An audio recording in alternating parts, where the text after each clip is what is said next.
And in the 60s, when Greenwich Village was so damn hip that nobody could get an apartment there, such a familiar story to this day, the realtors sort of looked at the other side of Broadway and said, oh, Lower East Side, you know what, move to the Village East. Rather than the Greenwich Village, we got this new place, Village East, and then it became called the East Village. And then people kind of started celebrating what they had. And you can't overemphasize the importance of the Lower East Side into what happens all the way down the story, up to punk rock, through the glitter years, up to no wave. If you didn't have a culture of the Lower East Side, none of this would happen. The Lower East Side spawned a new artistic and musical community. Terry Ork and the band therefore decided that they would have to find the right theatre or bar and transform it into a rock club. It didn't seem like it should be a problem because times were hard back then, and there were lots of little nowhere dives that were just barely hanging on. So it seemed like it should work, that if we found a place that seemed likely, that we proposed to the owner, you let us set up here and play on, on weekends, and allow us to charge at the door. We'll bring in crowds who will buy drinks, and you, of course, can continue to allow any of your regulars in if you want without forcing them to pay. We knew we had to have a place where we would be the house band that would be off the beaten track and just scuzzy enough that nobody else would want to come in and take over, Hey VC, Steve here, FlipSideCT. Thank you for joining me. I wanted to say thank you, new subscribers. You know who you are. I'm almost up around 400, which is pretty cool. So just thank you, everyone. My last video I had was a flea market finds over a couple of weeks, about 75 albums. So you can check that out. And I'm just going to jump in. I have just a couple things here. I had a trip to Houston, which I came back, and I think that's what's tiring me out. Did a lot of running around there, more for why I went down there, which is my wife's business, and that's what the convention was for. Anyway, so here is something I purchased from a store, and thank you, Vinyl Rich, for making me go out and get this. I appreciate it. The Stones from the Vault, the series, Marquee Club 71. They actually played Marquee Club back in 1962. That was without Bill Wyman. But this one has the crew on it. It was supposed to be promotional videos that they recorded for Sticky Fingers. They were going to show it in the U.S. Bootlegs, I guess, went out of the video. They never really promoted it. But I did see, they do have this on VCR.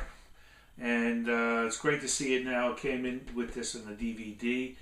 And this is a gatefold, and it doesn't cover a lot of songs here, but it's great to see. I love this poster here. The DVD was here. And great picture of Keith here, with his Dan Armstrong guitar, the clear plexiglass. Always wanted to try to get that. I had an opportunity, and it slipped. So it's worth a lot of money now. I can't even touch it probably. But this is a great album. It has, for me, it's all worth it for the song I Got the Blues. So that's one of the hardest songs the Stones play for them when they play it live. So they don't play it much. So having it here is just a great treat.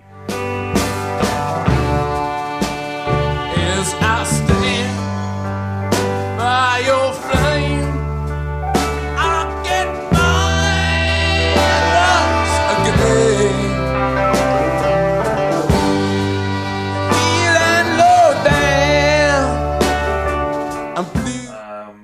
And the DVD is, all sorts of other things. It features, it has I Got the Blues alternate take, which is, again, just worth it all for me. I love the song. First album I bought from Discogs. I talked about the New Zealand band The Clean. I know this was shown.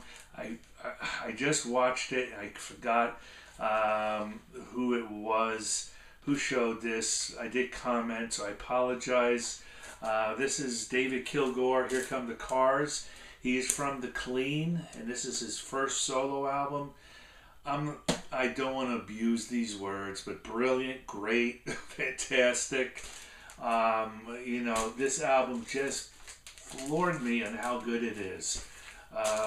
Just his vocals, the guitars, the clean, the crispness. Great album for me. But can't lend me something that's solid. Well, you tell me stories of hurting, but never call me when you're flying. It's a journey that's been a long time coming. David Kilgore, one of New Zealand's most gifted songwriters, a guitarist who kick-started the Dunedin sound, has Buy a ticket on airlines and leather shoes.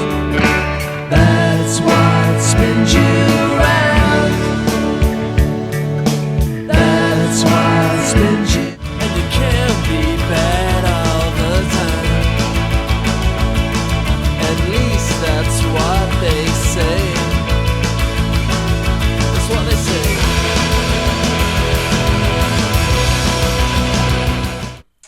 I already went through this a couple times. It came with an MP3 download. So David Kilgore. I did go to a store in Manhattan. I mentioned I was going to Manhattan and walked around. I did a bunch of things. And what I want to show you right now is a clip of 315 Bowery, which used to be CBGB's. I know there's some videos out there showing it, but I'm just concerned just in case someone else buys this store out and they'll take down the CBGB paraphernalia inside. It's just plastered with the old posters and papers in there. Just the gritty rawness of it still in there. They kept that, which was really cool. It's a men's clothing store. Very expensive. They sell albums, expensive. Stereo equipment, high-end, great looking stuff, but expensive. So books, expensive. So what do? I walk in there and I taped and I walk out. You know, I BS'd with the guy a little bit, and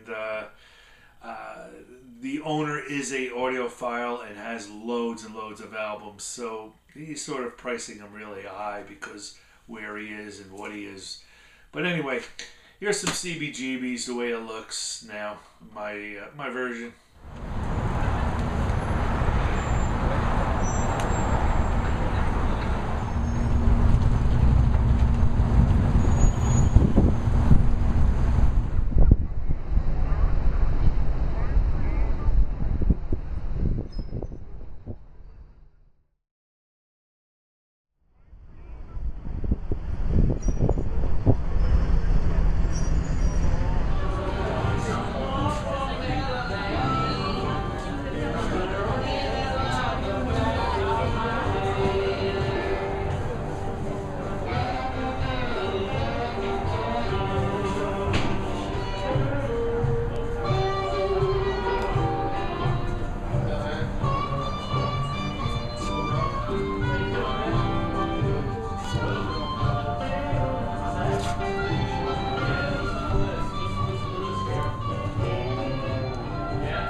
So I went to a store and Academy on 12th Street when I went to Manhattan a couple of weeks ago.